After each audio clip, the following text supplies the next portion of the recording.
A ver, imaginaos esto. Durante décadas, el gobierno más poderoso del mundo entrenó a espías para que usaran solo su mente. Y no estamos hablando de ciencia ficción. Esto fue un programa muy real. Así que hoy vamos a hacer precisamente eso, abrir los archivos desclasificados. Vamos a bucear en los documentos oficiales del Programa Secreto de Espionaje Psíquico de Estados Unidos. Pensemos un momento en la Guerra Fría. Lo primero que nos viene a la cabeza es la carrera nuclear, la espacial, ¿verdad? Pues hubo otro frente, uno mucho más silencioso, uno psíquico. Mientras todo el mundo estaba pendiente de los misiles, el gobierno de Estados Unidos exploraba un arma completamente distinta.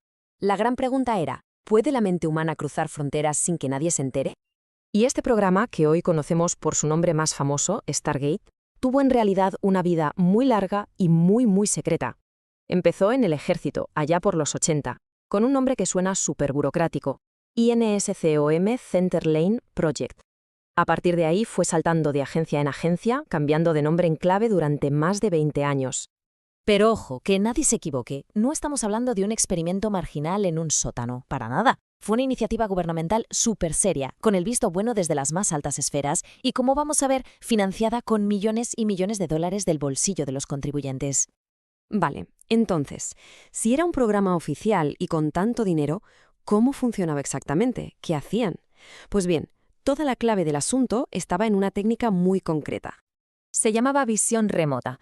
El concepto, en el fondo, es sencillo, aunque llevarlo a la práctica era otra historia, claro. La idea era entrenar a personas, a los que llamaban visores, para que fuesen capaces de describir psíquicamente un lugar, una persona o un evento a miles de kilómetros, sin más herramientas que su propia mente. Alucinante, ¿verdad? Y mirad, aquí tenemos un ejemplo perfecto de los datos en bruto. Es una transcripción de una sesión del año 83. Fijaos en cómo describe las cosas el visor. Son sensaciones, imágenes fragmentadas, una línea de costa con agua a la derecha, vegetación, un edificio de ladrillo. Como veis, no son respuestas claras, son impresiones.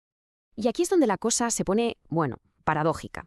Porque a estas impresiones tan etéreas, tan esotéricas, se les aplicaba una burocracia de lo más terrenal. Formularios, métricas, casillas para abarcar si la información era de alto valor. O sea, estaban intentando, literalmente, cuantificar lo invisible.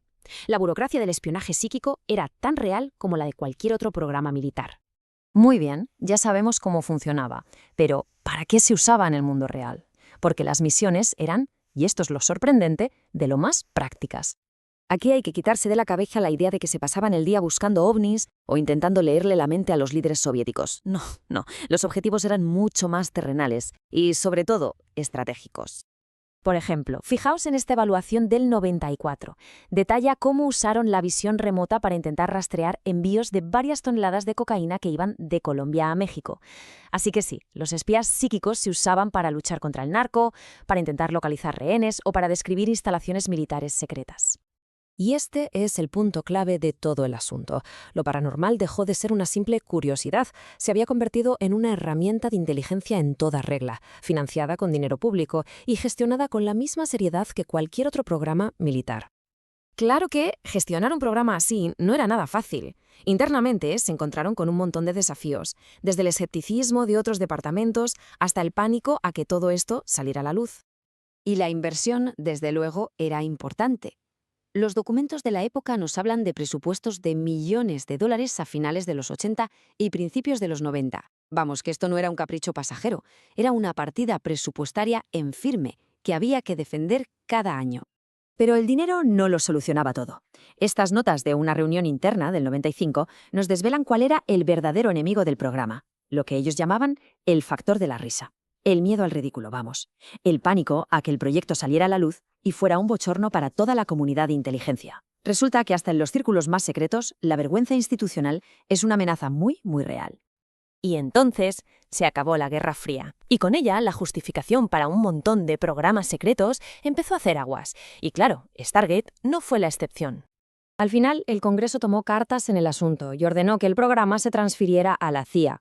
Y la misión que le encomendaron a la agencia era muy clara: haced una evaluación final que sea independiente y, sobre todo, escéptica de los resultados. Y al final, lejos de ser algo dramático y de película, fue de lo más metódico y burocrático. Este cronograma del 95 lo deja clarísimo. La transferencia empieza en marzo, se monta un comité de expertos en abril, se pasan hasta junio haciendo revisiones e informes y en julio, carpetazo final. El espionaje psíquico no acabó con una explosión, acabó con un papeleo. Pero, más allá del misterio, la pregunta de fondo es ¿por qué? ¿Por qué una estructura que se supone que es tan racional como el gobierno de Estados Unidos invirtió tanto en algo que suena tan irracional? La respuesta seguramente nos dice mucho sobre la desesperación que se vivió en la Guerra Fría y también sobre los límites de lo que podemos llegar a creer. Por eso, que quede claro, el objetivo de este análisis no es demostrar si los poderes psíquicos existen o no. Es algo mucho más tangible. Es documentar la historia de un programa oficial, pagado con dinero público, que trató lo paranormal como si fuera una herramienta de trabajo más, real y operativa. Al final, la historia del proyecto Stargate nos deja con una pregunta bastante inquietante, ¿no? Si una de las instituciones más pragmáticas del planeta se tomó esto tan en serio durante décadas, ¿cuáles son los verdaderos límites de lo que consideramos posible? Y antes de terminar, es importante aclarar una cosa. Todo el contenido que hemos visto aquí se basa en documentos públicos y desclasificados de la propia CIA, disponibles en su archivo oficial. Su finalidad es puramente informativa e histórica.